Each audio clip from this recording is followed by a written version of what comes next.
Hello everyone, welcome back to the tech engine. पिछली video में हमने जाना था कि सीक्वल क्या होता है और डेटाबेस क्या होता है। आज हम सीक्वल के डिफरेंट टाइप्स ऑफ कमांड समझेंगे और सीक्वल और नो सीक्वल के बीच का डिफरेंस भी देखेंगे। सीक्वल में हम डेटाबेस के साथ काम करने के लिए कमांड्स का यूज़ करते हैं। कमांड्स का हर कमांड्स का एक अलग पर्पस होता है। कुछ कमांड डेटाबेस क्रिएट करती हैं, कुछ कमांड डेटा इंसर्ट करती हैं और कुछ कमांड डेटा रिट्रीव करती हैं। सीक्वल कमांड्स को मेनली 5 कैटेगरी में डिवाइड किया गया है। स्क्रीन पे आप लोगों को दिख रहा होगा कि DDL data definition language, DML data manipulating language, TCL transaction control language, DCL data control language and TQL data query language. आगे हम लोग देखते हैं इन सारी कमांड्स के बारे में। तो हम पहले देखते हैं डाटा डेफिनेशन लैंग्वेज DDL। तो आप लोगों को यहाँ ऊपर डेफिनेशन देखने को मिल जाएगी। DDL commands defined modify and managing data objects like the table schema and indexes. Mean schema means कि डेटाबेस को देखता है। DDL का यूज़ डेटाबेस और टेबल के स्ट्रक्चर को क्रिएट या मॉडिफाई करने के लिए यूज़ होता है। जैसे कि आप देखते हैं इसके अंदर कौन कौन सी कमांड होती है। तो इसके अंदर होती है क्रिएट की command, create a new database object like a table. ये हम क्रिएट करते हैं। क्रिएट हमारा यूज होता है डेटाबेस को क्रिएट करने के लिए या फिर टेबल क्रिएट करने के लिए। जैसे यहाँ एग्जांपल में दिया हुआ है क्रिएट टेबल एम्प्लॉय आईडी दे रखा है, डेटा लिखा है, डेटा टाइप लिखा है इंट और नेम टेक्स्ट। तो ये क्या करता है, ये कमांड क्या करती है, एक एम्प्लॉय नाम का टेबल क्रिएट कर देती है। उसी तरीके से एक अल्टर आगे लिखा है, alter modify the structure of exciting object. मतलब कि जो चीज़ प्रेजेंट है, जैसे कि टेबल में कुछ मॉडिफिकेशन करना है, आप चाहते हो कि जो एक कॉलम ऐड हो जाए जिसका नाम एज होगा। तो यहाँ हमने लिखा है अल्टर टेबल, टेबल का नाम आया है, देन ऐड कॉलम, कॉलम का नाम क्या बताया हमने, एज, और डेटा टाइप बता दिया है। उसी तरीके से अब आगे हमारा आता है ड्रॉप। ड्रॉप क्या करता है, delete database object like table और व्यूज। ये क्या करता है, डेटाबेस को डिलीट कर देता है और टेबल्स को भी डिलीट करने के लिए यूज होता है। सिंपल आप लिखना होता है ड्रॉप टेबल, टेबल का नाम, या ड्रॉप डेटाबेस, डेटाबेस, डेटाबेस का नाम। तो ये क्या कर देता है, टेबल और डेटाबेस को डिलीट करने के लिए यूज होता है। फिर अगला कमांड हमारे पास होती है truncate. Truncate remove all records from a table quickly. Truncate table, table के बाद फिर क्या लिखा है, टेबल का नाम एम्प्लॉय। ये क्या करता है, टेबल का स्ट्रक्चर, ये भी सेम काम करता है कि रिकॉर्ड को रिमूव कर देता है, बट इसके अंदर टेबल का स्ट्रक्चर वैसे के वैसे ही रहता है। जैसे ये आप लोगों को टेबल दिख रहा है, तो जो इसके अंदर ये डेटा है ये सबको डिलीट कर देता है ये, लेकिन जो ये आपको दिख रहा है सामने, ये एग्जैक्ट वैसी का वैसी रहता है। आने वाले वीडियो के अंदर हम देखेंगे कि क्वेरी कैसे लगाई जाती है। सारी क्वेरीज को हम प्रैक्टिकली अपने सीक्वल सर्वर के ऊपर देखने पाएंगे। आगे हमारे पास आता है डेटा मैनिपुलेटिंग लैंग्वेज, मीन्स के DML। DML का यूज टेबल के अंदर डेटा को इंसर्ट करना, अपडेट करना और डिलीट करने के लिए यूज होता है। ये बेसिकली टेबल के डेटा को डिलीट करता है, मॉडिफाई करता है, इंसर्ट करता है, अपडेट करता है, इस चीज़ के लिए यूज होता है।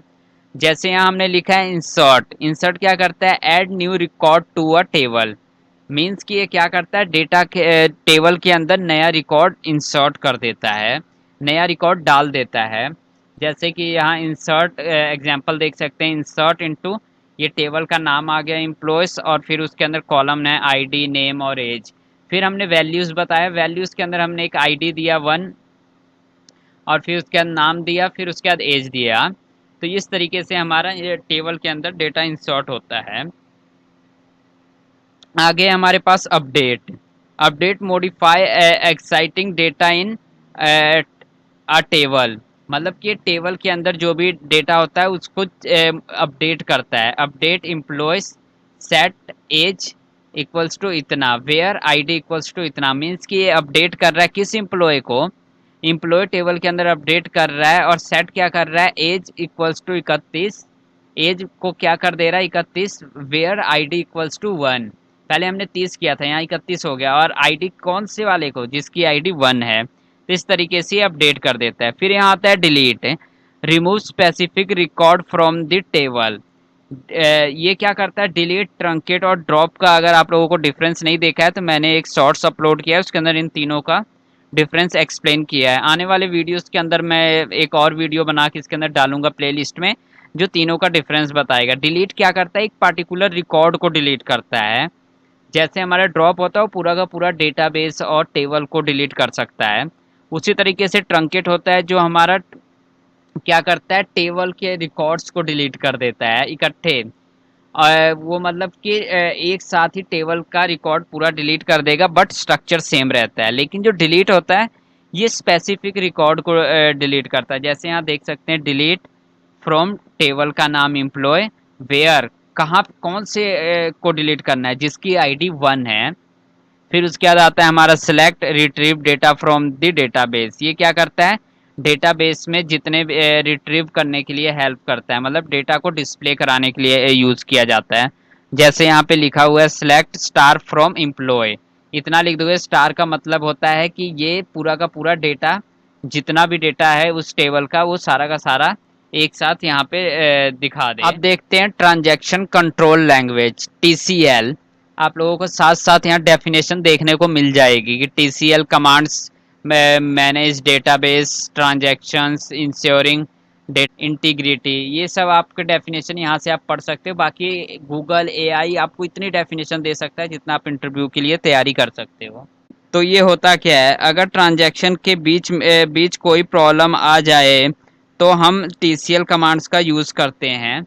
जैसे कि हमारे पास बिगिन होता है, स्टार्ट अ ट्रांजैक्शन, ये बिगिन जहाँ भी लगा दोगे ट्रांजैक्शन स्टार्ट करने के लिए। और कमिट, जिन्होंने गिटहब यूज़ किया है उन्हें मालूम है कमिट क्या करता है। कमिट क्या करता है, save all the changes made in the transaction, मतलब कि जो भी आपने चेंजेस किया है डेटाबेस में या टेबल में, उस चीज़ को कमिट करने का मतलब है कि उस चेंजेस को सेव कर देता है। रोल बैक क्या करता है, revoke changes made in the transaction, मतलब कि जो भी आपने चेंजेस किया है उसको वापस से, मतलब चेंजेस को दोबारा चेंज करके, जैसे कि हम अंडू करते हैं तो अंडू करने से हमारी चेंजेस हट जाते हैं, तो वो चेंजेस को क्या कर देता है, रोल बैक उस चेंजेस को हटा देता है जो आपने कमिट करके सेव किया था। और save point, set a point with a transaction for roll back, कि मतलब आप पॉइंट सेट कर देते हो कि यहाँ से यहाँ तक का ही जब रोल बैक करे तो यहाँ से यहाँ तक का ही सेव ट्रांजैक्शन वो रोल बैक हो। तो ये होता है हमारे पास ट्रांजैक्शन कंट्रोल लैंग्वेज। हम देखते हैं डेटा कंट्रोल लैंग्वेज, डीसीएल। तो डीसीएल क्या होता है हमारे पास, डीसीएल सिक्योरिटी के लिए यूज़ होता है, मीन्स के इसके अंदर ग्रांट और रिवॉक की दो चीज़ें होती हैं। ये परमिशन देने के लिए यूज़ होता है, ग्रांट परमिशन देने के लिए होता है, और रिवॉक क्या करता है, परमिशन वापस लेने के लिए होता है।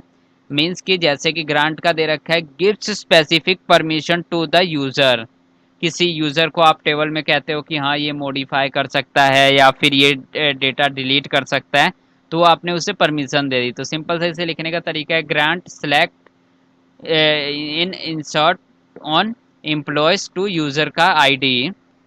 फिर रिवोक क्या करता है, रिवोक उसका उल्टा कर देता है, रिवोक उसकी परमिशन को वापस लेने के लिए, जो भी परमिशन दी है डिलीट करने की या फिर कुछ भी, वो चीज़ों को वापस लेने के लिए हम यूज़ करते हैं रिवोक।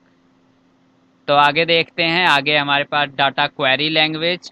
डेटा क्वेरी लैंग्वेज हमारी किस लिए यूज़ होता है, जब हम डेटा देखना होता है तब हम इस क्वेरी का, DQL क्वेरी का यूज़ करते हैं। इसके अंदर सिंपल ये सिलेक्ट ही होता है, जबकि मतलब डेटा को रिट्रीव कराने के लिए, जो हमने DML लैंग्वेज में देखा, डाटा मैनिपुलेटिंग क्वेरीज में, तो उसके अंदर क्या करता है, उसके अंदर भी डेटा को रिट्रीव करता है, डेटा को डिस्प्ले कराता है। तो यहाँ भी उसने डेटा को डिस्प्ले ही कराया, रिट्रीव डेटा फ्रॉम वन और मोर टेबल्स। अब एग्जांपल यहाँ देख लो, सिलेक्ट नेम एज, जो भी हमने, ये कॉलम नेम है, नेम एज कहाँ से, फ्रॉम एम्प्लॉयज टेबल से, और कंडीशन लगा दी वेयर क्लॉज की कि वेयर एज जिसकी 25 से ज़्यादा है उसी का डेटा यहाँ पे डिस्प्ले कराए।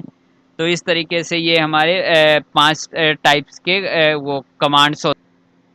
अगर बैंक अकाउंट से 500 रुपये ट्रांसफ़र हो रहे हैं और बीच में कोई एरर आ गया तो रोल बैक ट्रांजैक्शन कैंसिल कर देता है। ये रियल लाइफ एग्जांपल है जो आप लोग गूगल पे और इन सब चीज़ों में देखने को आप लोगों को मिलता है। एक प्रो टिप्स फॉर बिगनर्स, अगर आप लोग कभी भी कमिट या फिर रोल बैक का यूज़ करते हैं तो बड़ी केयरफुली करना पड़ता है। जब आप रियल का वर्क करते हैं किसी कंपनीज में बहुत लार्ज डेटा होता है तो वहाँ बहुत सोच समझ के चीज़ें क्वेरी लगानी पड़ती है। तो इसके बारे में भी मैं आने वाले टाइम में आप लोगों को इसको किस तरीके से और कहाँ कैसे इस्तेमाल करना होता है इस चीज़ के लिए भी मैं आप लोगों को बताऊंगा। तो चलते हैं, अब देखते हैं हमारा difference between SQL and no SQL के बीच। तो ये जो दिया हुआ है आप लोग इसको देख डिफरेंस पढ़ सकते हैं। सीक्वल क्या होता है? सीक्वल जो होता है वो डेटाबेस किस फॉर्म में स्टोर करता है, रो और कॉलम्स के फॉर्म में, और ये स्ट्रक्चर्ड डेटा होता है। लेकिन जो नो सीक्वल होता है ये स्टोर करता है की और वैल्यू पेयर्स में, जेएसएन में, डॉक्यूमेंट्स में, या वाइडली कॉलम स्टोर्स करता है और ग्राफ्स के फॉर्म में डेटा को स्टोर करता है। और जो हमारा सीक्वल होता है ये banking systems, ERP system and इसके लिए यूज़ होता है। लेकिन जो हमारा ये नो सीक्वल होता है ये social media platforms, IO data storage, real time analytics and big data applications के लिए यूज़ होता है। जैसे कि इसका एग्जांपल देखें नो सीक्वल का, तो सीक्वल पोस्टग्री सीक्वल होता है, माई सीक्वल, ओरेकल सीक्वल सर्वर, और वहीं नो सीक्वल का देखें तो मोंगोडीबी, ये सब इसके एग्जांपल होते हैं। तो ये इसके बारे में और भी डिफरेंस आप लोग पढ़ के आएंगे क्योंकि ये इंटरव्यू में पूछा जाता है सीक्वल और नो सीक्वल में क्या डिफरेंस होता है। तो आप लोग इसको ज़रूर पढ़ के रखिए, गूगल कीजिए, चैट जीपीटी कीजिए, जैसे भी आप लोग इसको पढ़ के रखिएगा। जो हमारा नो सीक्वल होता है टेबल के फॉर्म में डेटा को नहीं स्टोर करता है। ये डॉक्यूमेंट, ज़्यादातर डॉक्यूमेंट्स भी बोलोगे चलेगा, की वैल्यू पेयर्स में भी स्टोर करके रखता है और जेएसएन के फॉर्मेट में भी स्टोर करके रखता है। सीक्वल एक्सेल की तरह होता है जिसमें हमारा रो और कॉलम फिक्स होता है। ये बिल्कुल एक्सेल की तरह ही, जैसे कि टेबल बने होते हैं, रो होता है, कॉलम होता है, इसी तरीके से हमारा सीक्वल भी होता है। और नो सीक्वल में नो सीक्वल को एक फोल्डर समझ लो जिसमें अलग अलग तरह के फाइल होते हैं, फोल्डर की तरह होता है जहां जहां हर फाइल का स्ट्रक्चर अलग हो सकता है। अगर डिफरेंस की बात करें तो जैसे सीक्वल टेबल्स में होता है, नो सीक्वल डॉक्यूमेंट्स में स्टोर करता है, इसमें सीक्वल में फिक्स स्कीमा होता है और इसमें फ्लेक्सिबल स्कीमा होता है, स्ट्रक्चर्ड होता है सीक्वल। और जो हमारा नो सीक्वल होता है ये सेमी स्ट्रक्चर होता है और अनस्ट्रक्चर्ड डेटा टाइप्स होता है। आज हमने सीक्वल के 5 टाइप्स ऑफ कमांड्स और सीक्वल वर्सेस नो सीक्वल का डिफरेंस समझा। अगले लेक्चर में हम सीक्वल सर्वर और एसएसएमएस इंस्टॉल करेंगे और अपना पहला डेटाबेस क्रिएट करेंगे। हो जा सकता है मैं इससे रिलेटेड कोई वीडियो आपको सजेस्ट कर दूं कमेंट में, तो आप लोग कमेंट भी चेक कर सकते हैं, डिस्क्रिप्शन चेक कर सकते हैं, नहीं तो मैं इसके ऊपर इंस्टॉलेशंस के ऊपर अलग से भी वीडियो बनाऊंगा। अगर वीडियो पसंद आई तो लाइक करें, सब्सक्राइब करें और द टेक इंजन चैनल को सब्सक्राइब करना मत भूलिए।